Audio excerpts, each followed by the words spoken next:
Hello, welcome to today's live Q&A stream. Hopefully this is all working. If you could give me a thumbs up in the chat or say hello, then that'd be awesome, just so I know it's working. That'd be awesome. And we'll just wait for a few more people to come in and we'll get started. And yeah, guys, this is a Q&A, so if you've got any questions for me related to Amazon or business or whatever, feel free to put them in the chat. If not, I've got some here that I'll go through, but those are just backups. But yeah, guys, appreciate it if you leave me some questions, and yeah, I'll answer them.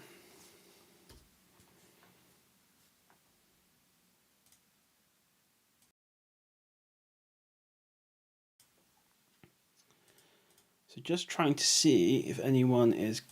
Let me see if I can figure out how to get the chat onto my OBS.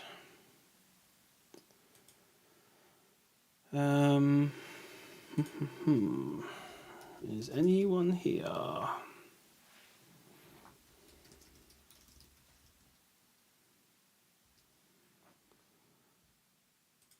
Cool. I'm just going to check and make sure this is working by looking in. Let's copy this and put it into another browser. Let's make sure we're definitely working here. Yeah, anyone who's here, thank you for joining. I appreciate it. Nope, we're not live yet.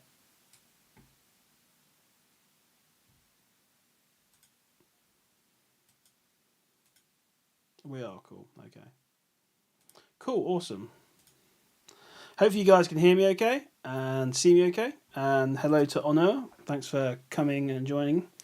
If you've got any questions about Amazon, feel free. Last week we managed to fill up the whole hour with questions, so questions and answers. So that was awesome, and hopefully we can do the same again today. So for those of you that don't know, my name is Simon. I sell on Amazon in the UK, and I sell into Europe as well. But I'm based in the UK. I do like 6 figures in revenue, although that's going to be pushing to 7, not too far away for that. I'm on track to make over £100,000 this year, which is awesome. So as long as everything keeps up, but considering Q1's normally pretty slow, and I'm well on target to hit that, which is pretty awesome. So yeah, that's who I am basically. So, excuse me.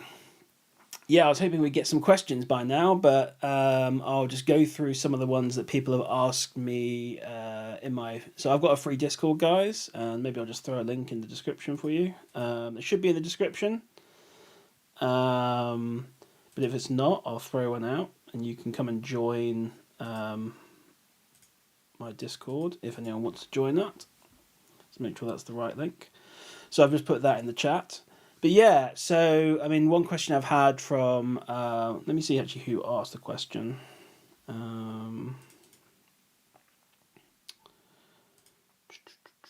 Where are they? Video. It was more in video requests actually, but I think some of these are good questions. Let's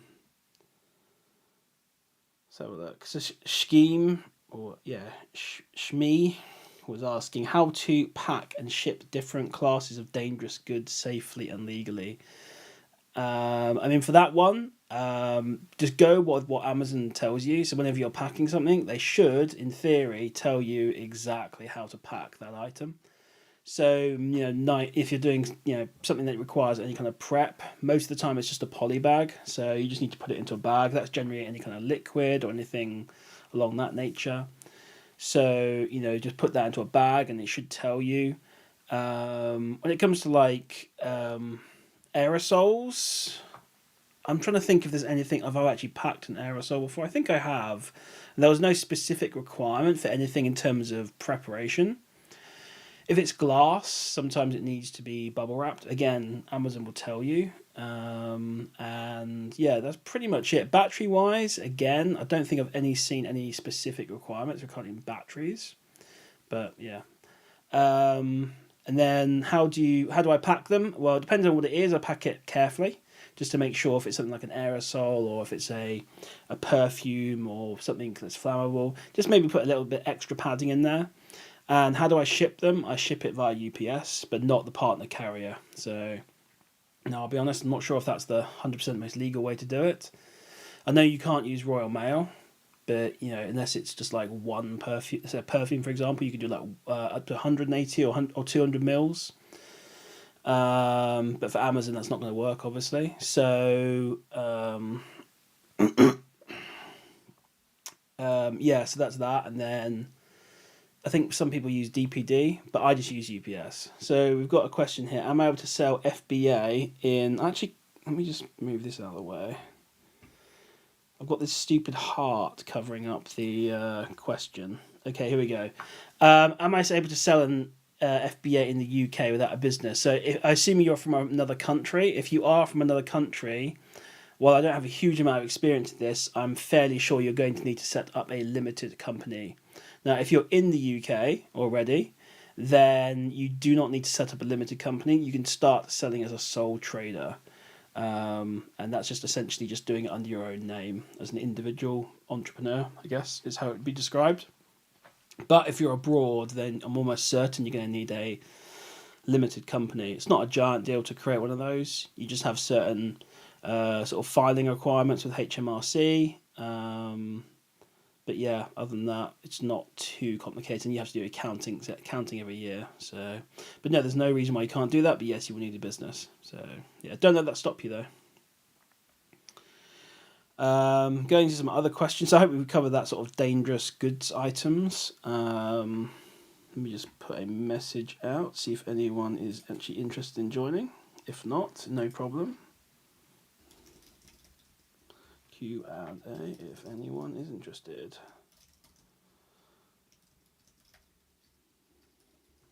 Let's put the link in. So then we'll go on to the next one. I was hoping there'd be a few more people in here. Maybe I'm doing them too frequently, and I'll do this every couple of weeks instead, or once a month.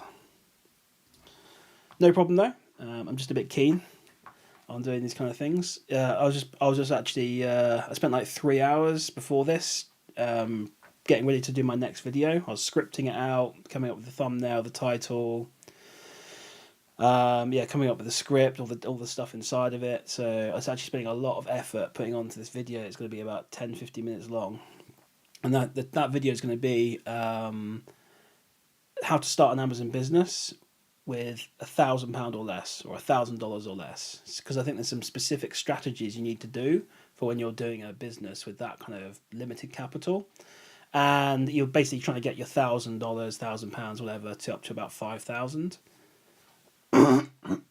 Excuse me.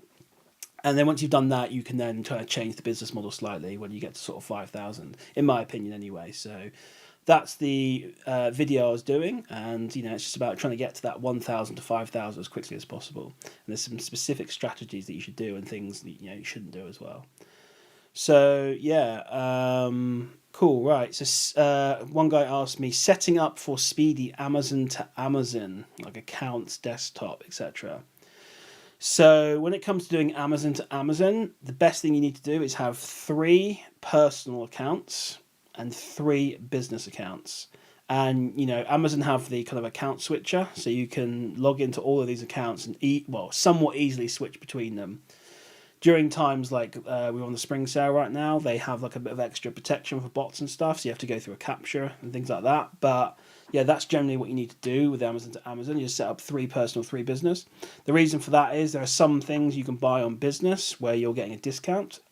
Maybe that you buy 2 or 3 of them, they might give you a 5% discount. And sometimes sometimes also as well, just the price is cheaper on the business versus a personal. And also sometimes business offers you more that you can buy. So maybe on personal you'd be limited to something like 3, but on a business account you can do 6. So not always, but just depends on the product. So it's good to have. But yeah, so looks like we have 2 viewers now. Please feel free to say hello in the chat and ask any questions that you have.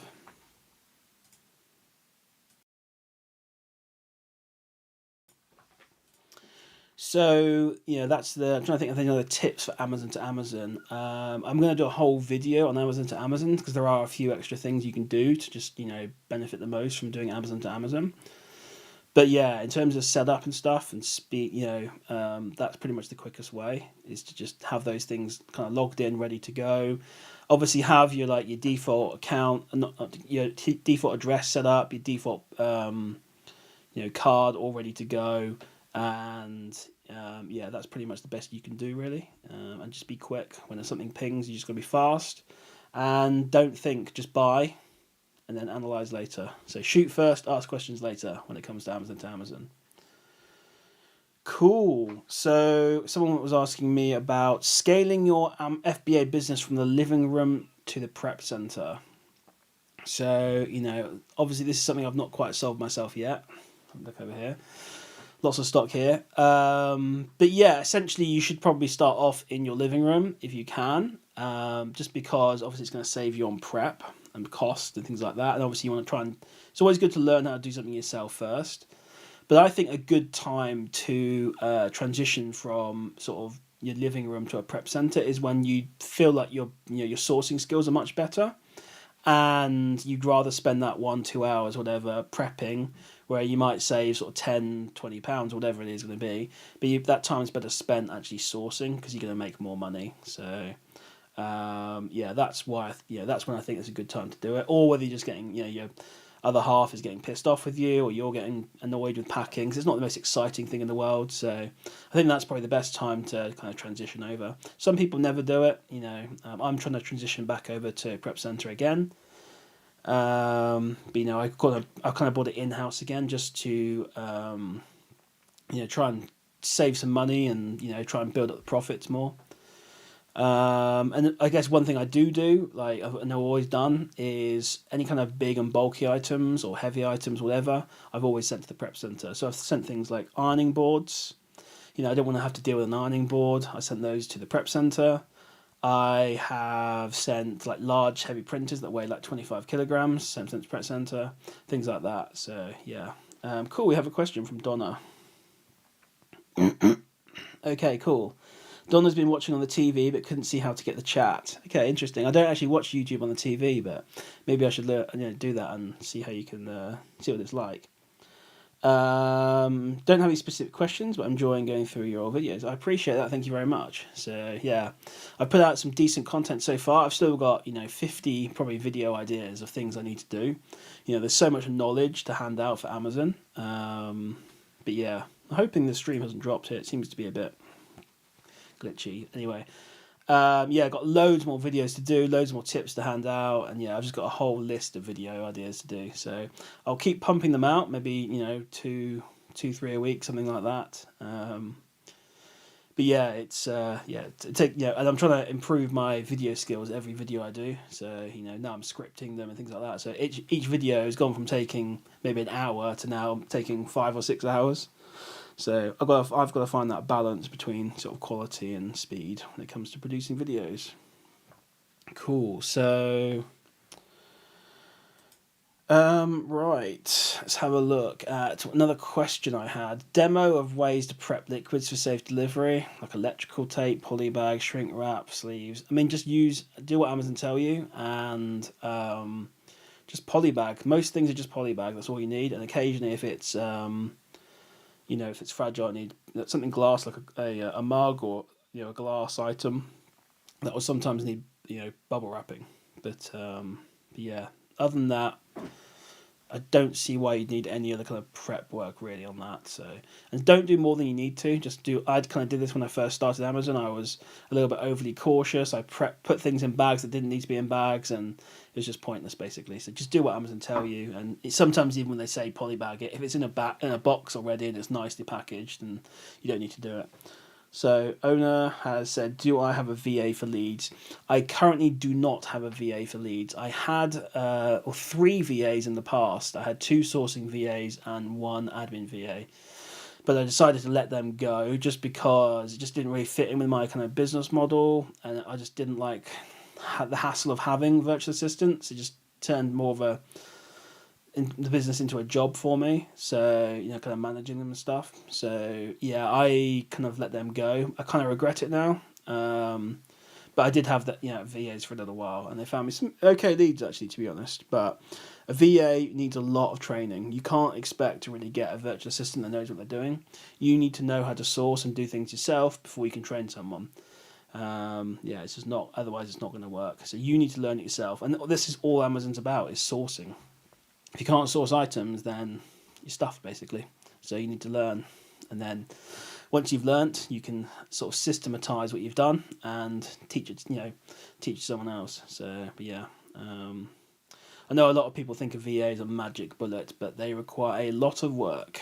With my VAs, I think I had them for 2 or 3 months. I was basically doing an hour every day with them, teaching, at least an hour anyway, teaching them how to do stuff, reviewing leads, etc., stuff like that. So, yeah, a lot of work. The do's and don'ts of Amazon FBA. I mean, I'll start with the don'ts, I guess. One thing I don't ever do is risk my account. So I basically always follow the rules. I don't take any shortcuts whatsoever. And there's been times in the past where people have tried to take shortcuts to their accounts and, risk, losing them. So, I don't take any risks. Like one thing I don't do, and someone was asking in my Discord group, was do they buy items to ungate and then return them? I've never done that. I've never returned them. I've always just kept them and sold them for a loss or donated them or whatever, because I just don't. Amazon say sometimes that they may get in touch with a supplier for an ungate, and I don't want them to get in touch with the supplier saying I cancelled the order. The odds of you getting in trouble there are really low, like just slim to none, but it's just not worth the risk. Trying to save you're trying to save a penny over here, and you're risking your pounds. There's a huge opportunity on Amazon to make a huge amount of money, and it just seems stupid to try and save £20-30 over here when you can make 100,000 a year. It just doesn't make sense to me. So I've always been extra cautious with my account. So that's probably the biggest don't. And obviously don't do stupid things like selling fake items or whatever. You're just going to get caught out and you'll be stuffed. So yeah, that's cool. We've got 5 concurrent reviews so far. Welcome everyone. So yeah, just don't take any risks with your account. And the do's, I guess, are do work hard. Do be patient with the business. It does take time to grow the business. No one can make 6 figures straight away unless you A, have a crap load of money to start with, and B, a load of places to buy from that you already know. So, just you got to work hard, I guess, and that's it basically. How have my sales and profit been in the last few days? So, they've been slower a little bit, but actually they've picked up a bit today. I think I'm on about 350, 400 profit for the day. I'll have to look. Yesterday, I think was about 300 or 250 maybe. I think it was 250 actually. So I think with the spring sale, I don't think any of my items are really included. Well, shouldn't be anyway, because I've got my set prices. So they've been, it's been a bit slower because of the spring sale. I think people looking for deals, maybe holding off on buying items I'm selling or whatever, or whoever else is selling, and just hoping they're going to come on a discount. But I think once the sale's over, and I think actually we're probably going to see a massive boom in purchasing as we get to the end of the month. We've got people, getting their paychecks around whatever the day paychecks come in. And then, we've got the sale that's over now. So if they've been holding off for a deal that never came, they're just going to hopefully buy it, whatever they need. So, but yeah, so, bit slowed down a little bit, but it's not been too bad. It has kind of hurt my goal of getting to, I was on target for 10,000 profit this month, and I think it's hurt that a little bit. I think I'm more likely to hit sort of 9 to 9.5 in terms of profit, which is a shame, but you never know, it might get a boom towards the end of the month. So it did hurt me a little bit, but not terribly. So I've probably lost about 10% of the profit I expected. So thanks for the question, Elliot. If you've got any more questions, feel free to ask. How have your sales been, Elliot? There's a more important question. Have they been okay? Have you made lots of money?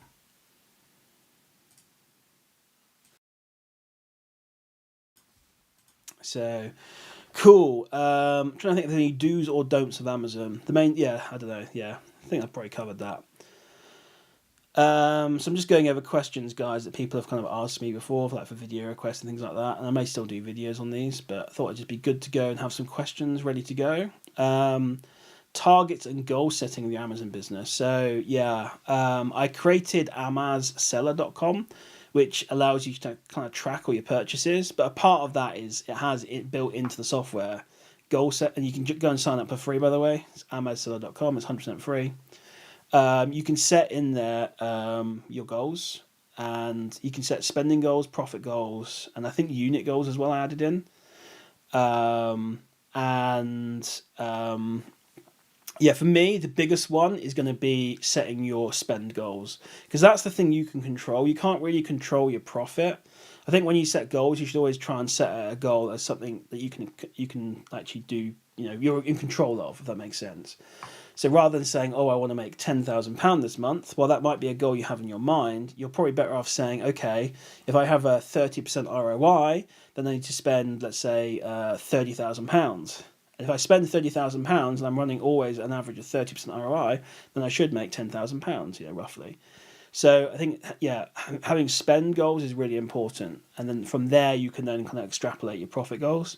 And the reason I put the units in there is because some people like to hit certain units of prep centers because they're going to get a discount. It's like if they hit my prep center, for example, I think if I send in more than 5,000 units, it goes down to like 45p a unit.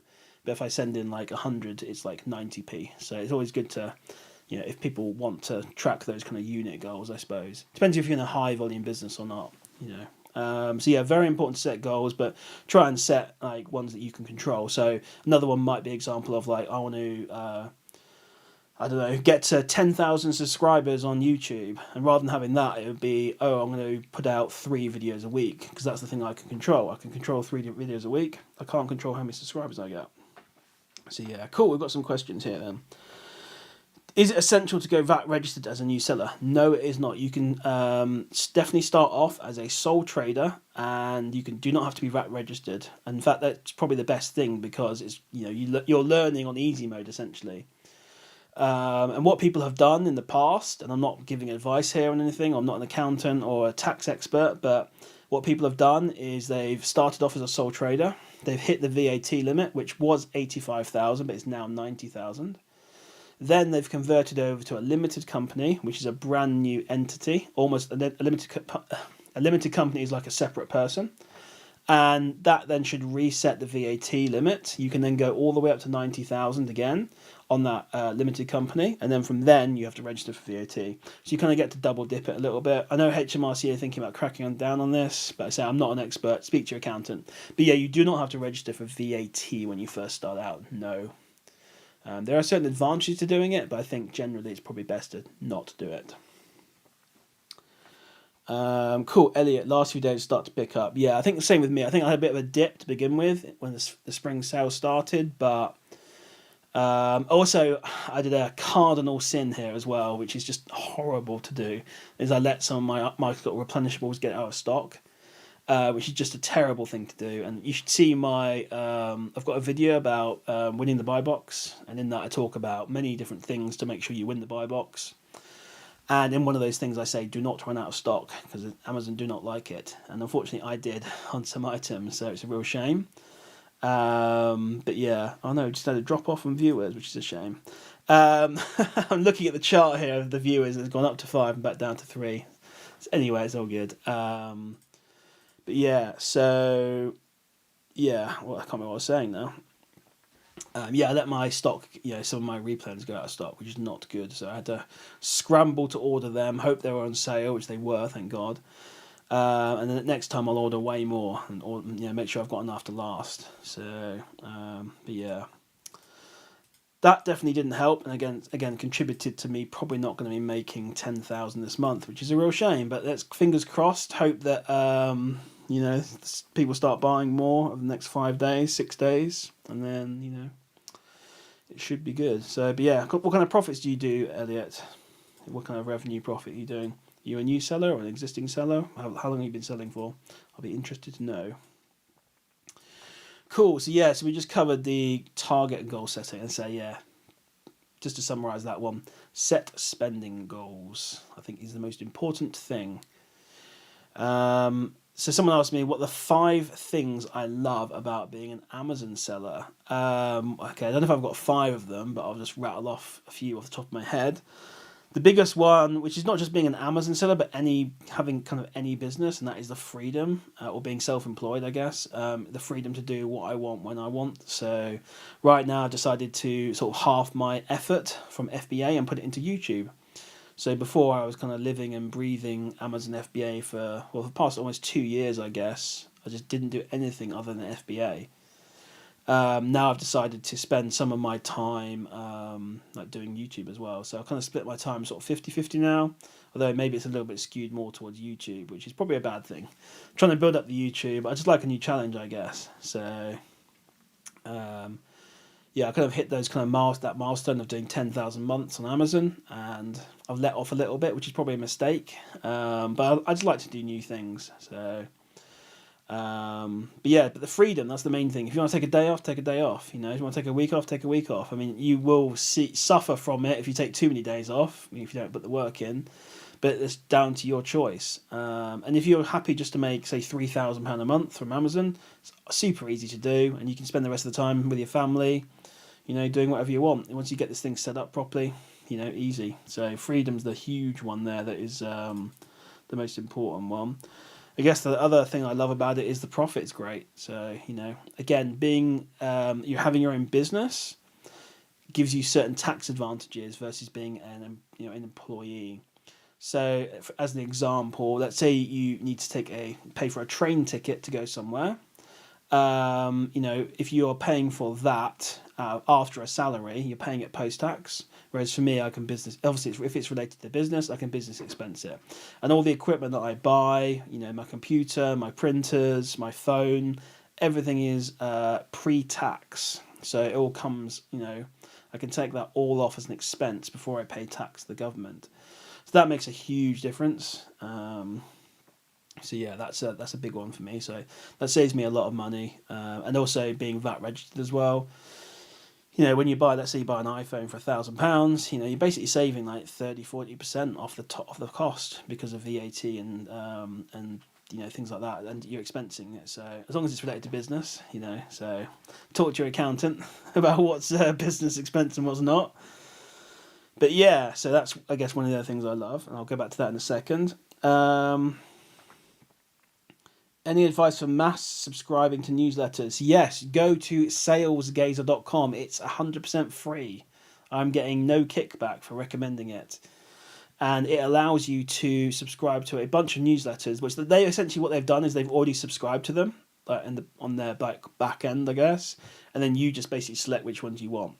So that's a free thing. I wish I knew about that before I, you know, paid my VA to go out and do this. Basically paid my VA to go out and subscribe to a crap load of newsletters for me on a sort of burner Gmail. But yeah, SalesGazer is the one to go for there. So, and it's free as well. So yeah, it's pretty awesome, to be honest. Just trying to think. I've got this silly little heart covering up some of the questions. Anyway, what if I put a heart? What does that do? Okay, cool. Just put a heart in the chat. So yeah, give that a go. Let me know how you get on with that one. Thanks for the question. Yeah, going back to what do I love about being an Amazon seller, and it's just, again, it's general business stuff, freedom, and, you know, money. That's it basically. And the other good thing as well is, again, it's a pro and con really on this one, but having your own business, you know, there's no upper limit on how much you can make. So, you know, it could be that I can make 100,000 this year, which is what I'm on target for, or I could make 1 million. You know, I'm not saying I'm going to make 1 million, but there's that opportunity available through Amazon or YouTube or doing any kind of business you want. There's so many opportunities out there that, you know, there's no upper limit on how much you can make. Obviously, once you've got a salary, you basically just get your salary every year. Maybe you get a bonus if you're lucky, or a small pay rise. So, and even when that comes in, it's only a certain percentage of whatever you're making. Whereas obviously a business, you can multiply your business profits exponentially if you want, if you can, know how to do it and stuff. So you've got that opportunity. Obviously, on the downside of that is you can make no money as well. You don't have that security of a salary. So, so that's the downside of it, I guess. Amazon could just die tomorrow, or they could just say we're not allowing third-party sellers anymore. or whatever, and then I'd be stuffed in terms of my Amazon business, which is why it's good to have multiple streams of income. So that is why I'm trying to build up my YouTube channel, because I want to try and bring that in as a stream of income. I don't expect to make anywhere near as much as I do with, Amazon, but if I can get enough to, put food on the table, pay the bills, that kind of thing, that'd be fantastic. And that's going to take a long time. YouTube, just like Amazon, it's a long-term business. It's taken me nearly 2 years to get to the point where I was making 10,000 a month on Amazon, and it's probably going to take me that long, if not longer, to make probably half that amount from YouTube. So it's not an easy thing. But yeah, so that's something to keep in mind. So Sean has said, do you now source all your OA leads yourself? I remember saying that you parted ways with VAs as it became more like work and all the meetings and stuff. Exactly right. Yeah, I just got a little bit depressed by, I don't know, it wasn't for me. It turned into a right chore, so that's why I let them go. I do regret it a little bit, but because I probably could be on way more profit by now, but it just wasn't enjoying the business, and that's an important thing as well. You need to enjoy what you do.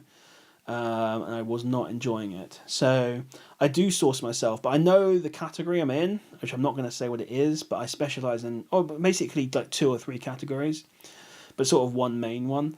And I just source the sites that I know, and I just keep on top of the sales. I know when the sales come along, the discount codes and stuff, and then when they come in, I buy, and that's it basically. So I've not actually found any new items for a little while. I'm mainly just replenishing what I'm doing. So yeah, but I do look, when there's sales on, see if there's any new opportunities. So I'm not the best sourcer. I don't think. I don't really enjoy the sourcing, so that's probably why I don't do it as much. But you kind of need to source if you want to do this business, unless you've got existing products already. So yeah. But yes, I essentially do it myself. I don't do it anywhere near as much as I should do, but yes, I do. And I basically only source from basically 2 sites, but realistically probably 3 or 4, but 2 sort of main ones. That's another misconception people seem to have, is that you need to A, source from these smaller little unique sites, and B, that you need to have like a wide plethora of sites to source from. That's only true if you're like selling like loads of different items. For me, I am literally sourcing from 2 huge sites, and yeah, they're very well known sites, and yeah, I can't say more than that really. But yeah, I mean, in the past I've sourced from all sorts of places, but yeah.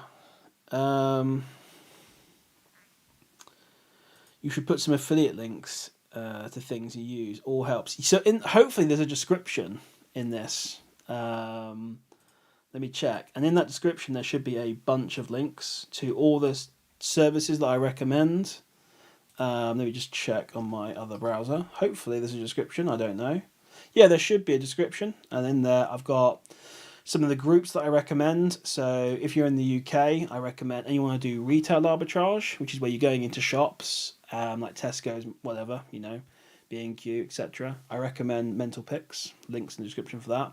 That's the best group out there for doing retail arbitrage. Hands down. He pays guys to literally sit in the shops all day scanning items. No other group does that I'm aware of. So that's the best one there. And then if you want like one that's mainly aimed towards online arbitrage and doing Amazon to Amazon, then Resale Concierge is really good. But there's also aftermarket arbitrage as well, which is another great site, another great group as well. And that is mainly aimed towards beginners, but it's still fantastic. So yeah, and then some software in there as well, Seller Amp, Seller Board, and my one as well. So yeah, check that out, guys. Appreciate it. A few links there, but yeah, that's one of the ways you can make money from YouTube. Generally, is not necessarily the AdSense, but it's going to be the sort of affiliates and the deals that come along. So and there's I do have a moral compass, which probably costs me a lot of money. So there are certain sites and services out there that have contacted me and want me to promote their items, but I will not do it because they're rubbish, basically. And there's one specific one which I actually use, and it's my accountancy company. And then they actually reached out to me saying, "Do you want to promote us?" And I was just, well, to be honest, I didn't respond because they're so bad. I wouldn't recommend them to my worst enemy, let alone my subscribers. So yeah, until they change their ways, I will not be supporting them. But yeah, and they pay out a lot per new sign up, hundreds of pounds per sign up. So yeah, it doesn't take many to get some good money. Cool. Right, what credit card are you using for purchases? So I use an Amex Gold. That is the one I use. I don't think it's worth going for the platinum because you have to. It costs a lot more money per year, and you don't seem to get that many more points. So, for me, the Amex Gold was the best one, and I've accumulated probably 500,000 points now, 600,000 points, something like that. You can use those on flights, holidays, things like that. But yeah, Amex Gold is the one to go for.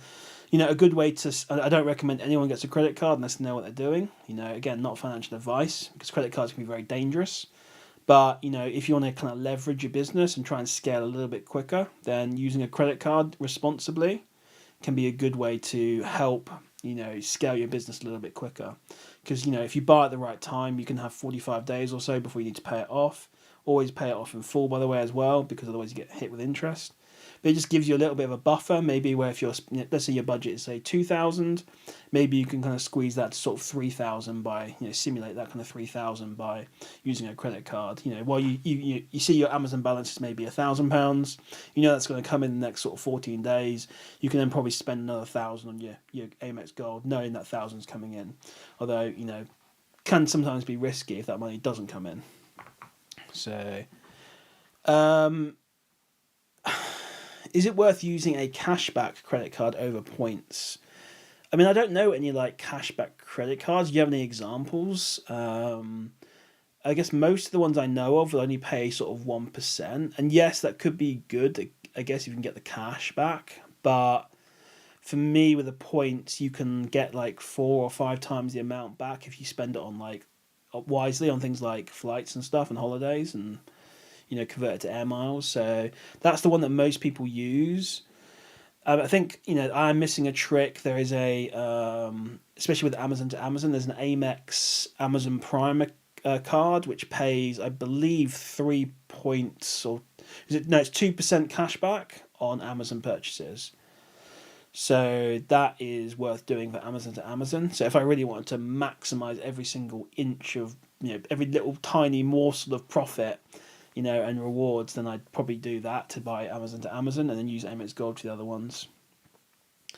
So that might be the Santander one that you've mentioned there. Is that a business one or is that a personal one? Because there aren't as many options out there for business ones. Now, if you're doing a personal thing, then that's fine.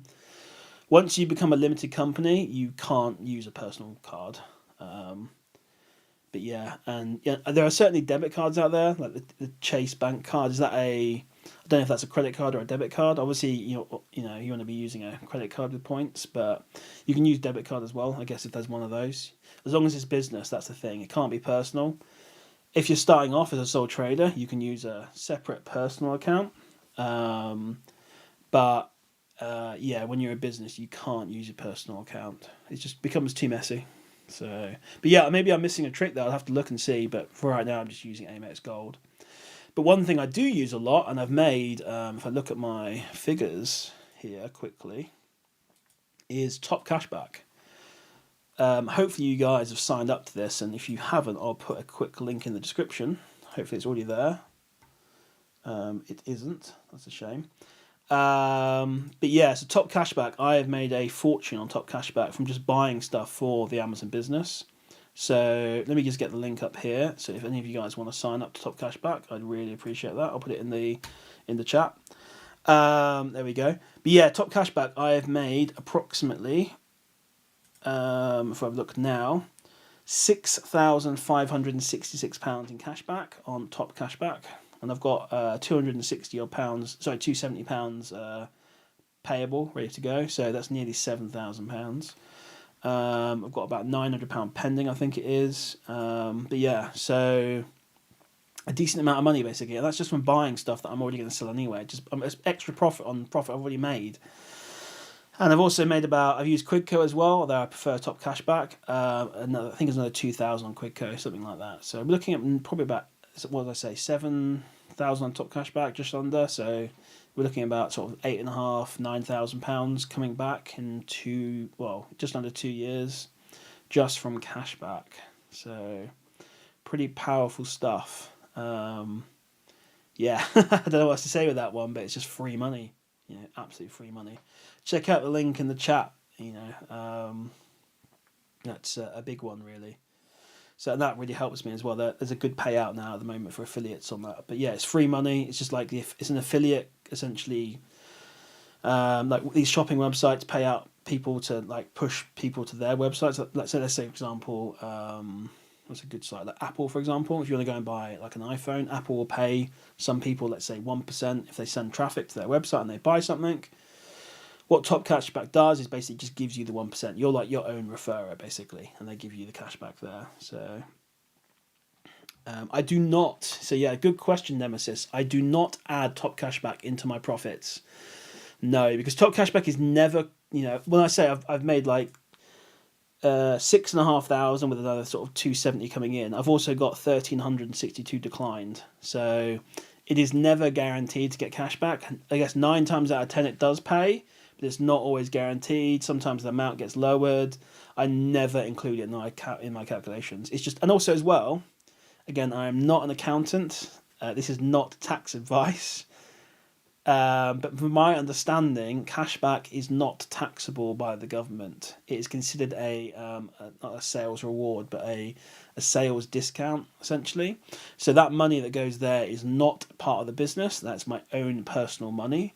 Therefore, I do not include it in that. And, I don't pay tax on it because as far as I'm aware, my accountant's aware, we don't have to pay tax on it.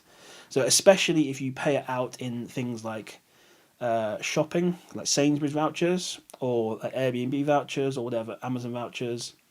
If you take it as cash, maybe that's a little bit trickier. But the short answer is no, I don't. But yeah, so I've not had to pay for shopping in, I don't know, 2 years now. I just cash it out to Sainsbury's vouchers every now and then, at Amazon vouchers, and just basically whenever I go shopping, I just don't have to. It's probably why I've got such a big belly. I don't have to pay for food, so that's a pretty sweet deal. But yeah, I don't include it. Now there is a strategy which I do not like, but some people have done, where you basically buy items to make zero money on them. So essentially it's a break-even product, but the profit comes from the cashback. So there are certain sites out there that used to, like one's an example, Holland and Barrett, used to give you super good discount codes that you could stack. They used to do like buy one get one free or buy two get third free. Then you could stack on a couple of discount codes, and then the cashback would be like 25%. With all that stacked together, you could end up maybe like making a small profit on the product or breaking even. But then the cashback would be, let's say, 25%, for example. So essentially, you'd make 25% on that product through the cashback, and obviously the fact that it's not taxed as well. So, but yeah, I don't recommend it. It's kind of risky, especially if they don't pay out. Then you've essentially wasted your time. And I think Holland and Barrett have clamped down on paying out cashback when you use a code. So yeah. Yeah, if you've got any more questions, Nemesis, feel free to, or anyone who has got any questions, feel free to ask. I really enjoy answering them. I'll have to look at those cards, guys. I just need to make sure that they're business cards. I did try to open a card with, who was it, Halifax or someone, and they just were being really awkward with me. So in the end, I just didn't open it. They just kept asking for more and more information. They weren't happy with the information I sent them. I think it was Halifax. And in the end, I was like, it's not worth it. I think just try and get like an extra like 0.5% of cashback just wasn't worth it to me. So, But the other thing as well is where I make money is, hopefully I'm not going to give away some of the sites here, but like a lot of sites offer like rewards on their actual site. So when you spend £100, maybe you get £1 back to spend on products on the site. For example, Game is a great one. If you're a part of their elite club, you get 10% back. I basically had like £1,000 worth of free goods. I've had a Meta Quest 3, which is somewhere back there, which I've used once for free. I've had nano leaf things for the wall. I've got these all. I've got some behind me there. Got some in my bedroom. I've got loads of those for free. I've had Apple AirPod Pros for free. I've had loads of cosmetic items, like full-size stuff for free from certain sites, like Aesop shower gels that cost like 30 quid each, all for free as well. Good. I'd probably say 1,000 from game, and then maybe another 1,000 or so from other places. I'm trying to think what they. Oh yeah, a Apple HomePod, the big one, that was free as well. From points. What else? I can't remember anyway. Yeah, so I lose track of the freebies basically. So yeah, again, it's like all bonuses on top for just making money. You just can't beat it really. It's just hard to decide what to spend the points on. But it's pretty awesome. So yeah, if you can get 1,000 a year, I guess in terms of freebies, you're probably doing well. Depends where you're ordering from and stuff. Not every site does it, but some sites do. I had one site actually where I was saving up, and I had over £100 of points, and I was going to buy myself a perfume for Christmas, a Tom Ford Black Orchid perfume. I was saving those up, and then I put a huge order in before Christmas for like 100 units or something, or maybe more actually, maybe two. I can't remember. It was 100, 200 units, and they just cancelled all my rewards, saying, "Oh, not for business use, so you can't have them." They cancelled them, so that was a real crying shame, but it happens. But yeah, so okay, if anyone's got any questions, feel free. We've got about 15 minutes left, and then I'm going to pop to Sainsbury's actually and do some shopping. But yeah, someone else asked me as well, 5 things I dislike about being an Amazon seller. The biggest one is probably the admin is a total, pain, to put it nicely. So I used to have an admin VA. I really regret letting her go. But yeah, it's just, especially when you become a limited company and you're VAT registered, you have to chase invoices for everything, and it's a total pain. And yeah, that's the biggest downside to Amazon, I think. Especially in the UK, in America and stuff, I think it's way easier if you're doing it in America. You don't have the same sort of obligations for documentation. So cool. Sean said, I'm about 3 months into RA and I've seen really good growth, especially with Amex Gold helping between cash outs. Exactly, yeah. It just helps you a little bit, just bridge that gap slightly, maybe just push things a little bit, but don't go too crazy. Should I bring my balance up before moving into OA heavily? So this is exactly the video I've been making. I was scripting it for about 3 hours before I jumped on this live stream.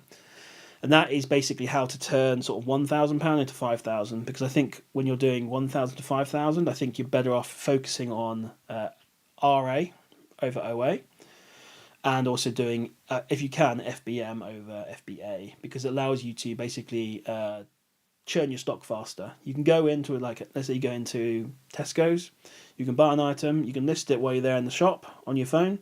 If it's a fast selling item, it could literally sell right away. You can just go home, box it up, send it off, and then you've basically avoided the time of having to order from something online. Maybe it comes in 2 days' time, and then you have to pack it up, send it to Amazon. Maybe UPS take 2 days to deliver it to Amazon. Then Amazon take 5 days to unpack it and put it on the shelf. You got all that lag time is gone. So yeah, when you've got limited funds, you need to churn your funds really quickly. So yeah, retail arbitrage and FBM. But a spoiler alert to my next video. So I've been scripting that for 3 hours. So yeah, that should hopefully be out in the next few days.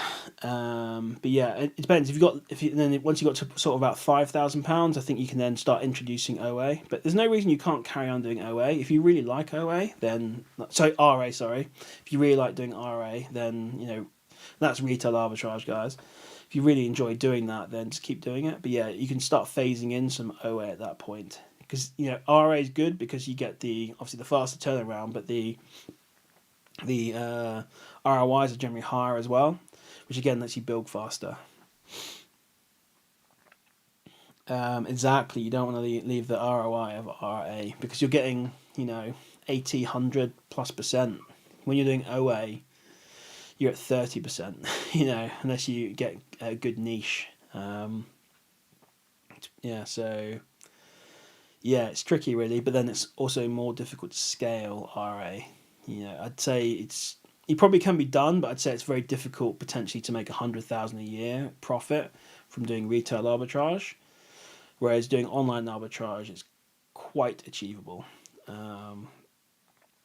So yeah, you get to that point where you're like, I can't get this going any further, or I need to spend 8 hours every day driving around all the shops. Maybe that's not for you, but maybe you like being outdoors. Some people prefer being in front of the computer. I'm one of those people. Some people prefer to be out and about. So sort of being busy out and about the shops and stuff. So yeah, it's down to you really. But yeah, if you've got less than 5,000, I'd say do RA and FBM if you can. Nemesis says, never really done A to A, but some leads I've seen in Discord, Amazon are 100% buy. Do people make money on these leads? Yeah, they do, yeah. So Amazon to Amazon used to be much easier. Like everything in Amazon, when more people jump on, it becomes more saturated, becomes more difficult. But there's still plenty of opportunity in Amazon to Amazon. Tends to be that you need to hold your Amazon. I mean, this is actually true with all stock, really. Unless you're doing like the FBM and RA route, you need to hold your stock for 3 months or so. So the longer you can hold it, let everyone else sell out, break the price, sell their, make a pound or whatever bullshit they're doing. Let them do that. You just hold your stock and wait. And yeah, with Amazon to Amazon, it's no different. You just need to wait and be patient. So it's the same with OA, same with some RA, and same with Amazon to Amazon. Just be patient, have your stock, hold it for 3 months or so, and just sell it then. Wait for the price to come back. Simple, really. Ones where Amazon 100% buy box. I mean, it's interesting, yeah. In that case, I'd have to just check the history and make sure that the buy box is definitely being shared over like 365 days. You can do that in Keeper. You can go 30, 90, 360. Yeah, 30, 90, no, it's 30, 60, 90, 365, and then a max, I think. You can just check and make sure. I think Amazon introduced something recently about competitive practices, which means that they have to share the buy box, but maybe that's more related to FBA, FBM, I'm not sure. So that is a risk, I guess, because I think the figure I saw is 84% of sales are made through the buy box. So there is room there. If it's a very fast-selling item, they said does 1,000 sales a month, then and it's 84%, then you've got 160 sales that you can get without the buy box. But yes, you do need to look out for that buy box, if it's being shared or not. That is important. So hopefully, Amazon will be sharing it. And then if they're not, one strategy is, and I don't necessarily like this, but it's just to undercut Amazon and see if there's a way to do that. Then Amazon kind of have no choice but to give you the buy box. But yeah. That's a tricky one. Yeah, be careful with those. So, worst case scenario, I suppose you could buy them, send them in, see how it goes, and then initiate a return on Amazon, and then before the 30 days is up, and then, recall the stock, and then send it back to Amazon. It's a bit naughty, but yeah. So Adam's joined in. So Adam is another fellow seller on Amazon. Check out my channel, guys. I did an interview with Adam. It's a really awesome interview where we go over Adam's story of how he started Amazon and now does it full time, makes a lot of money. He's probably going to overtake me soon. How much profit he makes, we'll see. I'm a bit competitive though, so he might spur me on. But yeah, so check that out, guys. It's really good. Anyone who's into Amazon or starting Amazon, check out that on my channel. That's a really good interview. So I don't know if I can link it some way. Probably not. I don't know if I can. Actually, maybe I can. Let me look on the channel. It's a really good video. I'm going to link it in the chat. There we go. That's the one to check out. Just put a link in the chat. So that is part of my new podcast series called Amazon Moguls. So hopefully every few weeks or week or whatever, depending on scheduling and stuff, I can interview another Amazon seller and just get their story basically and see how they did it. Because I watched a lot of those kind of videos from Buy Box Bandits, which is an American one, and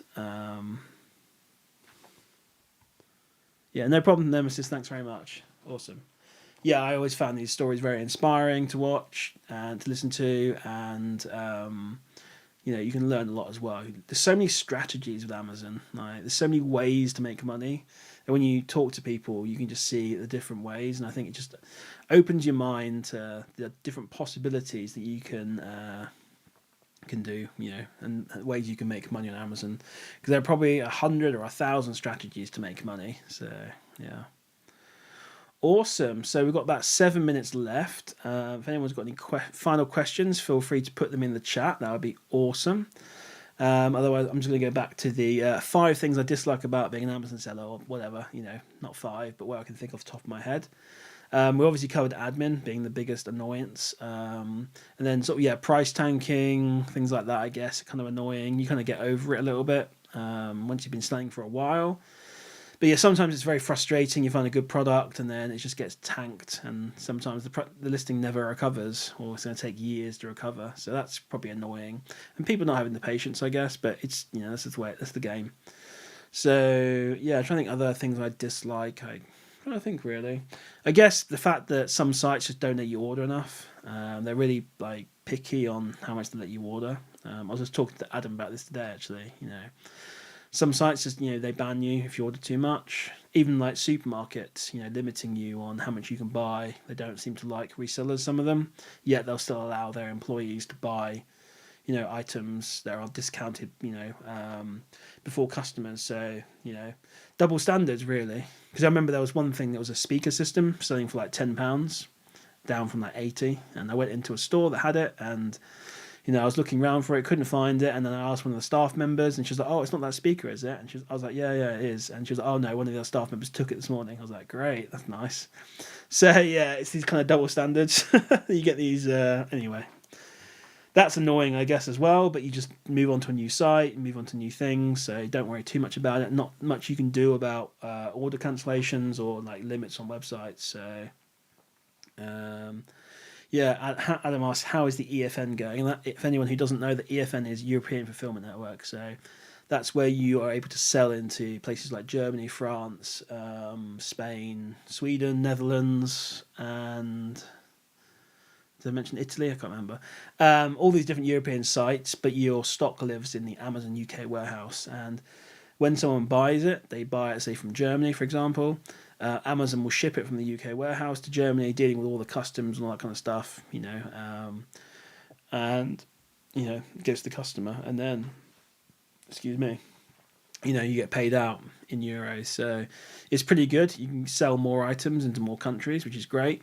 Returns are way more expensive, which sucks. And there's also some other things that don't go 100% with that as well when it comes to EFN, like the fact that Amazon are meant to return, if a customer returns something, they're meant to return it back to the UK warehouse. And sometimes they don't. Sometimes it stays in the German warehouse. And if it stays in the German warehouse, if you have stock in Germany, you have to register for VAT in Germany. So, yeah, I've got a case open with Amazon about some of that, and it's been 2 or 3 weeks now, and they keep emailing me every few days saying, "Oh, it's been passed on to a specialist team. We're working on it." So it's not really going to help me when the German government come after me because I don't have a German VAT number. Yeah, absolutely, Adam. I'd love to do another session with you. Do a Q&A together. I'm sure people will be interested. I can definitely float that around. I think the next Q&A, I did the last one last Monday. I think we're struggling a little bit for questions today, so I'm going to maybe keep it maybe 2 weeks apart just to let people build up questions and stuff, not saturate it too much. But yeah, we'll try and do one every couple of weeks and go from there. Yeah, don't want to overdo it, I guess. So, because I was talking to myself for a little while at the beginning. But fortunately, I had some questions that people asked me in the Discord. So, and yeah, guys, if anyone wants to learn how to do Amazon, free Discord, links in the description, links at the top of the chat, free Discord, come in, come chat, come and chat to me, chat to other people, and just learn how to do Amazon, just somewhere to hang out. There's going to be a big Discord at some point, hopefully. And yeah, just come in and hang out basically. It's pretty awesome. So yeah, I think that's probably going to be coming to the end. What, 3 minutes left? Yeah, I think that's going to be the end of the channel. Unless someone wants to squeeze in a last question, I'll hang on for you. If you've got one more question, 2 minutes, make it quick. If not, we'll call it a night. I'll try and think if there's any things I dislike about being an Amazon seller. There's not many of them, but there are some things. And any business you have is going to be the pros and cons. But there are way more pros, I think, to Amazon than cons. I guess the final thing I'd say about the downsides of being an Amazon seller is Amazon itself. They can be as great opportunities they offer on their website.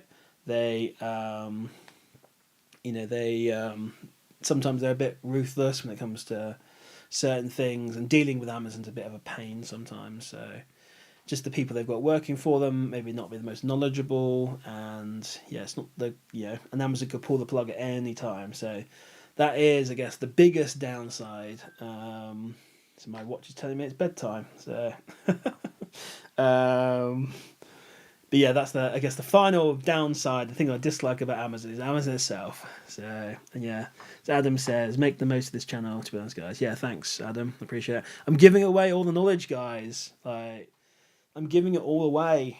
You know, it's still hard work. You still need to put the work in, but I'm taking the 2 years of knowledge that I've learned and compressing it into whatever, giving it away for free. So I should be charging. Well, I do charge to do coaching, by the way, guys, but I'm giving so much away for free. It's just kind of insane. So, but yeah, if you want to do some coaching, feel free to get in touch with me, or you can just come onto my Discord. But yeah, I think we'll start wrapping that up, guys. And yeah, Adam says Chinese sellers are a con. Yeah, they can be. So Adam does private label, which is something I don't do. So he runs that more into that than I do. But yes, that's a whole nother problem with Amazon. If you're doing private label, Chinese sellers trying to weasel in on your listing, and or just being unscrupulous when you're trying to run a legitimate business and do everything correctly. They are not. So yeah. All right, guys, I'm going to call that a day. Anyway, I really appreciate everyone coming on, asking the questions, and interacting. That was really awesome. Thanks, Adam, for coming on. I appreciate that. And yeah. Next one probably going to be two weeks away, I reckon, just because we're struggling a bit. But yeah, thanks, guys. And if you could like this channel, like the video, subscribe as well. It'd be awesome. Appreciate it, guys. Thanks very much. And yeah, I'll see you in the next one.